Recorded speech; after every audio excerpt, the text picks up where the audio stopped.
Hello बच्चा लोग, कैसे हो आप लोग। So today's topic is structure of chloroplast. Chloroplast बेचा सेल ऑर्गेनेल है। ये प्लांट सेल में होता है लेकिन एनिमल सेल में एब्सेंट होता है। और प्लांट सेल में इसका फंक्शन क्या होता है कि ये फोटोसिंथेसिस करता है और फूड को फॉर्म करता है। ठीक है। When we talk about the shape is oval, biconvex and प्लेनोकॉन्वेक्स।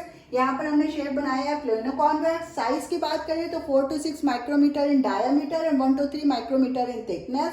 When we talk about the number, in alga one big chloroplast is found, and in higher plant 20 to 40 chloroplast is found in one cell. When we talk about the chemical composition, protein 40 to 50%, lipids 20 to 30%, chlorophyll 3 to 10%, RNA 5%, DNA in small quantity, carotenoid 1 to 2%, enzyme coenzymes जो होते हैं वो छोटी सी quantity में पाए जाते हैं।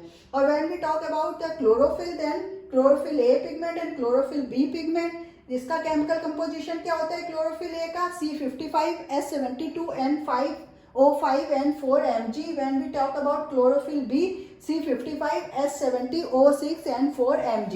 तो यहाँ पर क्या है Mg पिगमेंट है, Mg मेटल प्रेजेंट है क्लोरोफिल में। ये इंपॉर्टेंट है, बहुत ज्यादा इंपॉर्टेंट है कि क्लोरोफिल में कौन सी पिगमेंट पाई जाती है, मैग्नीशियम पाई जाती है। And when we talk about haemoglobin, haemoglobin में आयरन होती है।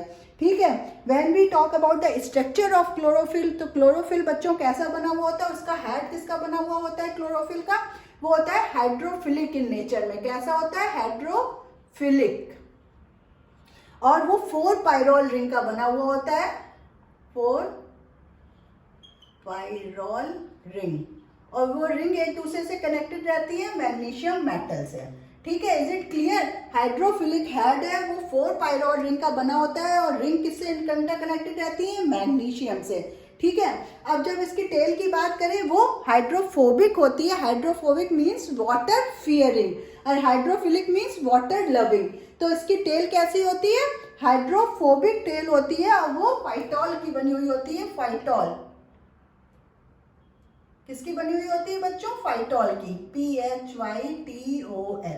एक इंपॉर्टेंट चीज और है कि जो क्लोरोफिल ए है इसमें मैथिल ग्रुप पाया जाता है और क्लोरोफिल बी में एल्डिहाइड ग्रुप। बहुत इंपॉर्टेंट है, ये क्वेश्चन पूछते हैं कि क्लोरोफिल ए में कौन सा ग्रुप है, वो है मैथिल ग्रुप और क्लोरोफिल बी में एल्डिहाइड ग्रुप। एंड हाइड्रोफिलिक जो हेड है वो 4 पायरोल रिंग का होता है और रिंग जो है वो मैग्नीशियम मेटल से एक दूसरे से ज्वाइन रहती है। और जो टेल है वो फाइटॉल टेल है, वो हाइड्रोफोबिक है। ठीक है बच्चों, इतना क्लियर हो गया।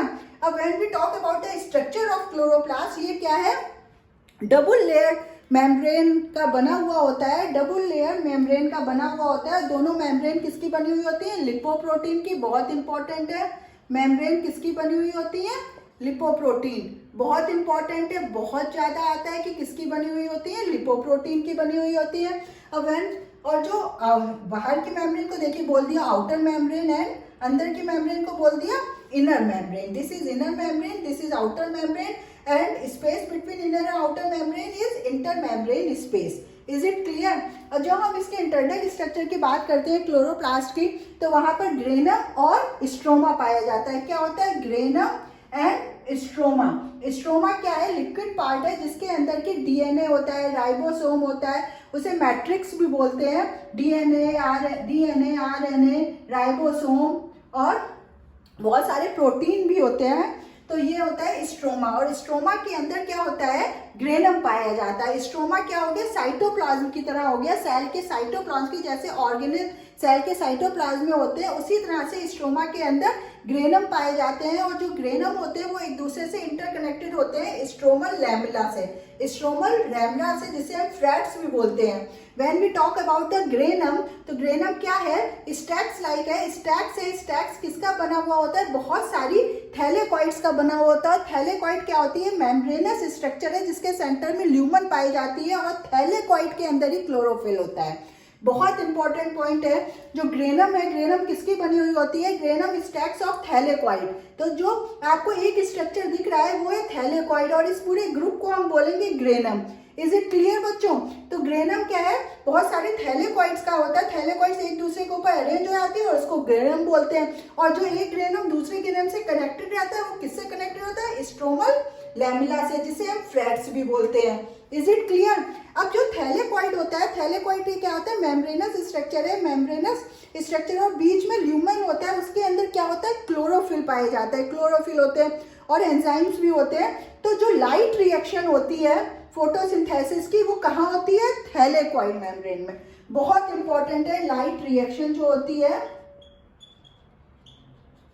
वो बच्चों कहाँ होती है? थैलेकॉइड में।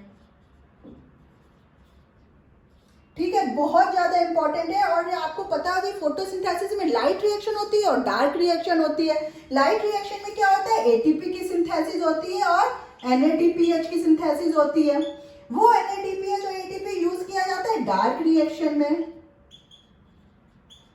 डार्क रिएक्शन में यूज करा गया। अब डार्क रिएक्शन में क्या होता है? इसे बोलते हैं carbon assimilation reaction, also carbon assimilation. अब क्यों बच्चों कार्बन एसिमिलेशन बोलते हैं? क्योंकि फूड बनता है इसमें। कार्बन डाइऑक्साइड, वाटर और एटीपी, एनएडीपीएच और बहुत सारे एंजाइम्स की हेल्प से क्या होता है? फूड की मैन्युफैक्चरिंग होती है। तो इसको कार्बन एसिमिलेशन भी बोलते हैं और इसको कैल्विन साइकिल भी बोलते हैं। डार्क रिएक्शन को क्या और बच्चों बोलते हैं? Calvin cycle. तो जो डार्क रिएक्शन होती है वो बच्चों कहाँ होती है? वो होती है स्ट्रोमा में। बहुत इंपॉर्टेंट है, बहुत पूछा जाता है कि डार्क रिएक्शन कहाँ होती है? वो होती है स्ट्रोमा में। तो आपको हमने क्या बताया? डबल लेयर मेम्ब्रेन है, outer membrane and inner membrane. दोनों मेम्ब्रेन के बीच में इंटर मेम्ब्रेन स्पेस है। When we talk about the internal structure, तब हम बोलेंगे यहाँ पर स्ट्रोमा एंड ग्रेनम होते हैं। स्ट्रोमा क्या होता है? मैट्रिक्स होता है। ये बिल्कुल साइटोप्लाज्म की तरह होता है। जैसे कि साइटोप्लाज्म में सेल ऑर्गेनेल एम्बेडेड रहते हैं, वैसे ही स्ट्रोमा में ग्रेनम होता है। ग्रेनम, एक ग्रेनम दूसरे ग्रेनम से किससे इंटरकनेक्टेड रहता है? फ्लैट से रहता है, जिसे स्ट्रोमल लैमेला भी कहते हैं। ओके, तो जो स्टैक है ग्रुप ऑफ थैलेकॉइड्स को स्ट्रेनम का है, ग्रेनम कहते हैं। अब थैलेकॉइड्स क्या है? ये आप देख रहे हैं, ये मेम्ब्रेनस स्ट्रक्चर है, ल्यूमन होते हैं इसके अंदर। इसके अंदर क्या होता है? मेम्ब्रेनस स्ट्रक्चर है, बहुत सारा क्लोरोफिल होता है, इसके अंदर प्रोटीन्स होते हैं, एंजाइम्स होते हैं, और लाइट रिएक्शन जो होती है वो थैलेकॉइड में होती है। लाइट रिएक्शन हुई तो एटीपी की मैन्युफैक्चरिंग हुई और एनएडीपीएच। बहुत इंपॉर्टेंट है कि लाइट रिएक्शन में क्या बनता है? ATP and NADPH. और वो जो लाइट रिएक्शन में मैन्युफैक्चरिंग हुई एटीपी एंड एनएडीपीएच की, वो स्ट्रोमा में डार्क रिएक्शन में यूटिलाइज हुआ और वहां पर क्या हुआ? CO2 और H2O की हेल्प से आपका फूड का प्रोडक्शन हो गया। तो ये हमने आपको बता दिया कि जो ग्रेनम है और जो स्ट्रोमा है उनका क्या फंक्शन है, थैलेकॉइड और स्ट्रोमा का। Stacks of thylakoids is known as granum. ये बहुत क्लियर कर दीजिए कि स्टैक्स ऑफ थैलेकॉइड का आप क्या बोल दोगे? ग्रेनम बोल दोगे। इनका देखिए खुद का क्लोरोप्लास्ट है, खुद का राइबोसोम है, इसलिए सेमी ऑटोनोमस है, जैसे कि माइटोकॉन्ड्रिया है। ये चीज क्लियर हो गई ना बच्चों? ये क्लोरोप्लास्ट का पूरा स्ट्रक्चर हो गया। ये बहुत इंपॉर्टेंट है। क्लोरोफिल ए जो होता है उसमें मैथिल ग्रुप होता है, क्लोरोफिल बी में एल्डिहाइड ग्रुप होता है। तो ये बहुत ज्यादा इंपॉर्टेंट है, इससे कोई भी क्वेश्चन बन सकता है। बहुत सारे हमने आपको एक आइडिया दे दिया कि क्या क्या क्वेश्चन बन सकते हैं। और अगर आपको ये वीडियो पसंद आया हो तो please press the like button as well as subscribe our channel. अगर किसी भी टॉपिक में डिफिकल्टी हो please write down in a comment section, तो फिर उसके ऊपर वीडियो बनाएंगे और वीडियो भी ईजीएस्ट फॉर्म में बनाएंगे। बच्चों थैंक यू।